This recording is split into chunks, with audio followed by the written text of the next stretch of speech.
விமர்சனங்கள் நிறைய இருக்கு. ஆமா, நிறைய குறைபாடுகள் இருக்கு.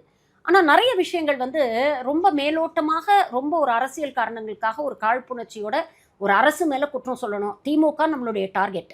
இந்த 5 வருஷ திமுக தான். அதுவும் இதுக்கு முன்னால இருந்த திமுக கூட இல்ல. இந்த லாஸ்ட் 5 இயர்ஸ் உடைய திமுக நம்மளுடைய டார்கெட். இவங்கள வந்து வெல்ஃபேர் ஸ்கீம்ஸ வச்சு நம்மளால விமர்சனம் பண்ண முடியாது. ஏன்னா, அது வந்து மக்கள் கிட்ட நல்ல நேரடியா விதமா போயிருச்சு. போய் சேர்ந்துருச்சு. பொருளாதாரத்த வச்சு நாம விமர்சனம் பண்ண முடியாது. ஏன்னா, அதுலயும் வந்து இவங்க வந்து ரெக்கார்ட் பிரேக் பண்ணியிருக்கிறாங்க. அப்போ ஏதாவது ஒரு விஷயத்த வந்து நம்ம இவங்க கட்டமைச்சு நம்ம இத வந்து விமர்சனம் பண்ணணும் அப்படின்னு டார்கெட்டடா இவங்க பண்றாங்க. இது ஒரு பக்கம். இது இல்லாம விமர்சனம் வைக்கணும்னா கண்டிப்பா வைக்கணும். ஏன்னா, நாம வந்து தொடர்ந்து சமூக நீதி பேசுறோம். தொடர்ந்து வந்து சாதிய ஏற்றத்தாழ்வுகள பத்தி பேசுறோம். ஒரு அரசு தொடர்ந்து அத பேசிக்கிட்டு இருக்கும்பொழுது, ஒரு பக்கம் நீங்க வந்து பெண்களை வந்து கல்வியில முன்னேற்றுறீங்க. பொருளாதார ரீதியா அவங்களுக்கு வந்து ஒரு சுயசார்பு தன்மையை ஏற்படுத்தி ம். குடுக்குறீங்க.